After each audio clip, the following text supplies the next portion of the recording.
제5강입니다.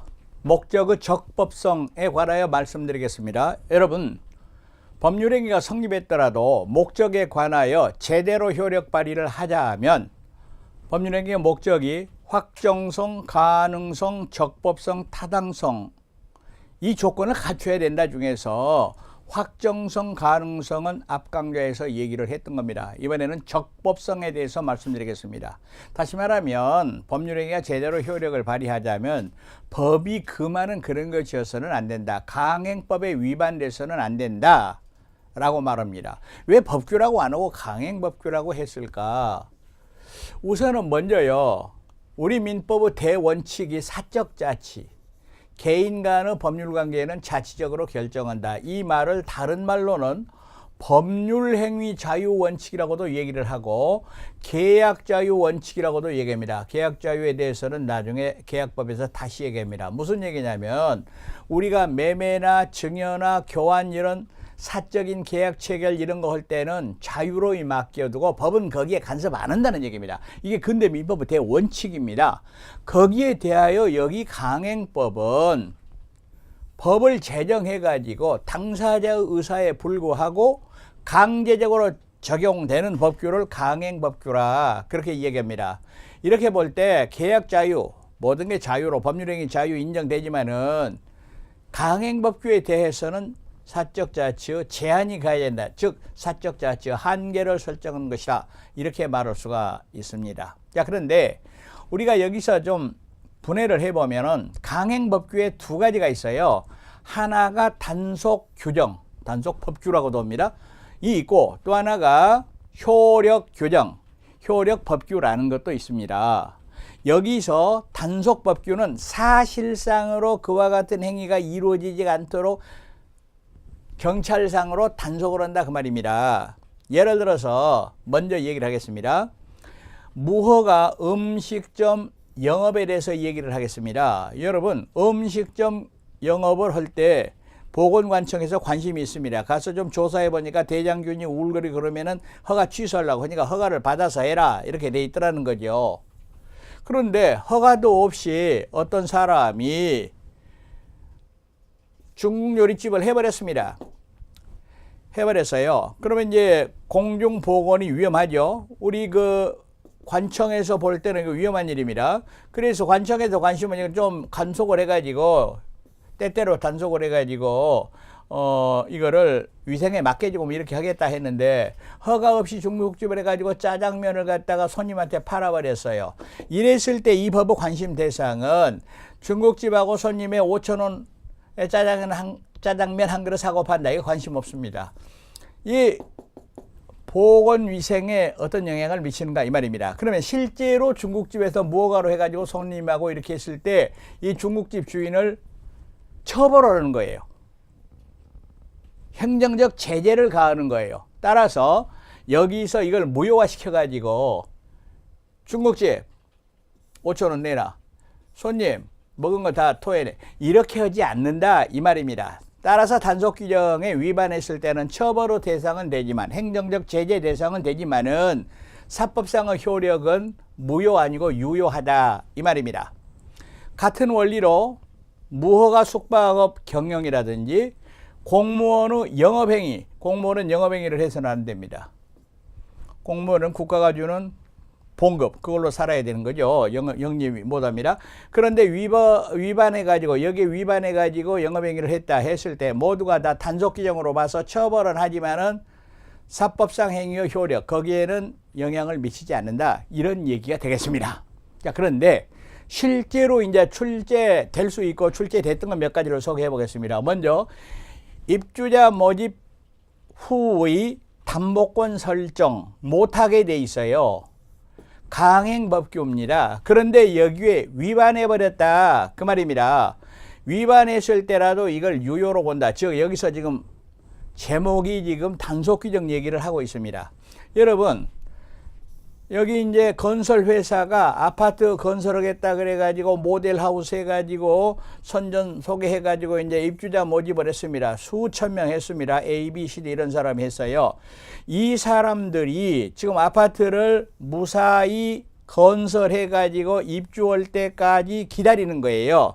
그런데 입주자 모집 예를 들어서 뭐 1000명을 모집했습니다. 그래 놓고 이 아파트 건설 회사가 아파트 짓는 땅이나 그 아파트를 은행에 담보로 넣어버렸다면, 아직 소유권 이전이 안 되는데 넣었다면 이 사람들이 낭패를 볼 수가 있어요. 그래서 입주자 모집 뒤에는 땅이나 그 건물에 대해서 담보권 설정하지 말아라, 그런 규정이 있습니다. 그런데 판례는 이걸 가리켜서 단속 규정으로 본다. 다시 말하면 이걸 은행에다가 담보권, 저당권 설정했을 때 담보권 설정 그 자체는 무효가 아니라 유효하다, 이런 뜻이 되겠습니다. 물론 여기에 이제 제재가 가해지는 거죠. 이 건설 회사에. 그러니까 제재 가해지는 건 변론으로 하고 이거는 유효하다 이 말입니다.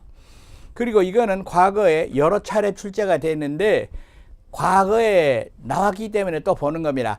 아파트 전매 금지 위반이 있습니다. 주택건설촉진법 옛날입니다. 지금은 주택법입니다. 아파트 이렇게 모집하면은 갭 투자라 그래가지고 엄청나게 많은 사람이 그래가지고 당첨만 하면은 팔아먹고 나가버립니다. 그러면 실입주자가 점점 아파트 값을 더 물게 돼요. 이거를 못하게 돼 있어요. 그래서 아파트 당첨이 되면은 다시 전매, 다시 팔아먹는 거 일정 기간 동안 하지 말아라 했는데 그것을 위반해버렸다 했을 때 이것도 제재의 대상은 될 수 있지만은 그 아파트 분양이라든지 매매 이런 것은 사법상의 효력에는 영향이 없다 그 말입니다. 다음으로 중간생략 등기는 대단히 사회에서 많이 행해지는 거죠. 예를 들어서 얘기하면 갑이 을한테 아파트 팔고 을이 병한테 아파트 팔았는데 등기할 때는 을을 쏙 빼버리고 갑에서 병에게 직접 하는 걸 가리켜서 중간생략 등기라고 말합니다. 을이 빠져버렸다 그래서 중간생략 등기입니다. 왜 이거 하는 겁니까? 우선 등록세, 취득세 2번 낼 걸 1번만 내면 됩니다. 두 번째, 투기의 목적이 되는 거예요. 이거 못하게 돼 있습니다. 그런데 여기에 위반했을 때 어떻게 될 거냐는 이미 병의 이름으로 이렇게 등기가 돼버렸을 때는 가격이 오르고 내림에 따라서 갑하고 병하고 엄청난 분쟁이 일어날 겁니다. 등기 넘어간 거 이거 유효하다 그 말입니다. 유효하다.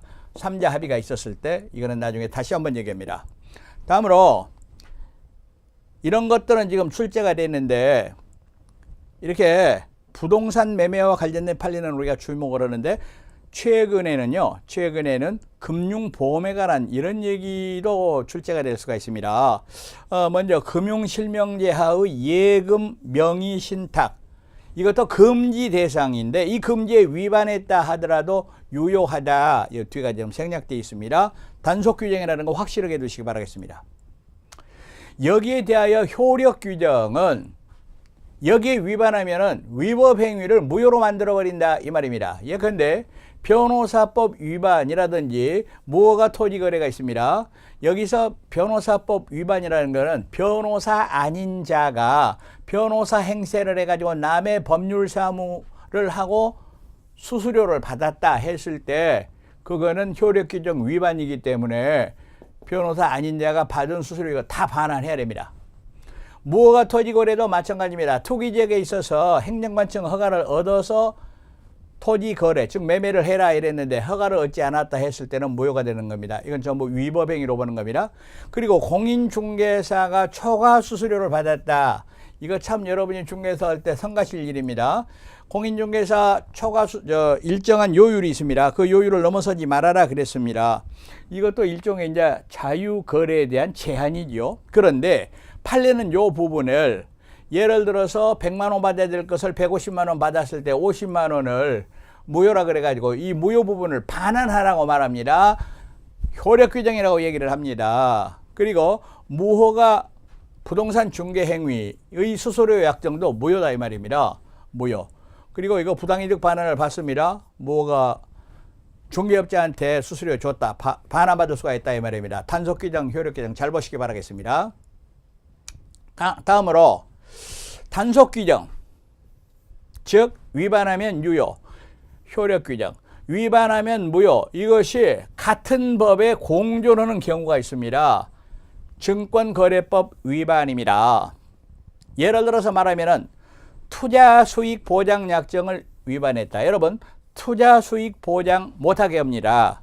다시 말하면 우리 투자 회사다가 돈을 맡기면은 무조건 오고 10% 이익금을 주겠어. 이익 배당을 하겠어. 20%를 주겠어. 무조건. 이익이 너무나 많아. 이거 못하게 합니다. 과당 경쟁 이런 거 일어나 가지고 사회적 혼란이 일어납니다. 못하게 합니다. 그런데도 불구하고 투자 수익 보장 약정을 했을 때는 그 약정을 무효로 본다. 이런 뜻이 되겠습니다. 자, 그런데 거기에 대하여 주식 매매 거래 계좌 개설하고 투자 1인 매매, 이걸 소위 말하는 묻지마 투자라고 하는데요. 자금 예탁을 하면서 나 아무런 간섭 안 될 테니까 이익이 날만한 데다가 펀드 매니저가 맘대로 이걸 하셔. 이거를 투자 1인 매매. 이것도 금지는 금지입니다. 그러나 거기에 대하여 주식 거래 계좌 설정하고 투자 1인 매매 약정, 이 부분은 유효하다는 겁니다. 주의할 것. 계약서가 한 장으로 되어 있는데 거기에가 투자 수익 보장도 들어있고 주식 매매 거래 계좌를 설정하고 투자 1인 매매 약정을 했을 때는 밑에 부분은 유효하고 윗 부분은 무효이다라는 거 확실하게 두시기 바라겠습니다. 그런데 이와 같이 효력 규정에 위반한 행위를 내가 위법 행위 그랬어요. 무효인데 탈법 행위도 무효더라 이런 얘기입니다. 이게 무슨 얘기냐면 위법 행위는 효력 규정에 직접적 위반한 걸로 무효입니다. 그런데 탈법 행위는 강행법규를 간접적으로 우회적으로 위반했는데 그것도 무효로 보는 겁니다. 여러분 국유재산법에 보니까 이렇게 돼 있어요. 국유재산법, 국가재산. 예를 들어서 국가 땅인데 공무원들이 장난쳐 가지고 이거를 싸게 불화받거나 뭐 이런 일이 있습니다. 이랬을 때 공무원 중에서도 국유재산 관리 직원, 요 사람이 국가하고 계약해서 경쟁 입찰을 했던 수의계약을 했던 이렇게 했을 때는 못 하게 돼 있습니다. 금지입니다. 그럼 공무원이 재산관리 공무원이 자기 명의로 국유재산 취득하는 거 못 하기로 금지 규정입니다. 그럼 이거는 무효죠. 이거를 위법행위라 그래요. 그런데 이번에는 공무원이 돈을 대가지고 제3자 명의로 국유재산 취득을 했습니다. 이랬을 때 겉으로 보면은 공무원이 아닙니다. 이 사람은. 그런데 실질적으로는 공무원이 뒷돈을 댔다면 이것도 무효인데 이걸 가리켜서 우리가 탈법행위라고 얘기를 한답니다. 탈법행위. 그런데 위법행위가 무효인 것은 물론이고 탈법행위도 무효이다. 제3자 명의로 국유재산 취득한 거 그것도 무효라 하는 거 여러분 확실하게 해주시기 바라겠습니다. 임의법규는 강행법규 반대말인데요. 당사자의 의사가 분명할 때는 의사에 따라서 적용이 배제되는 법규를 말합니다.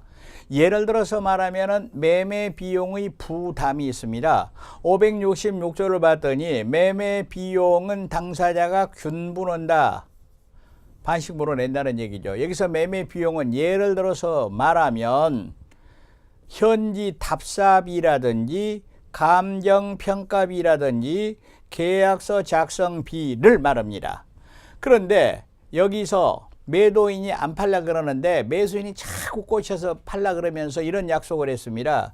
그러면 매매 비용은 내가 100% 매수인이 부담하겠어. 그러면은 이 규정은 적용이 안 되더라 그 말입니다.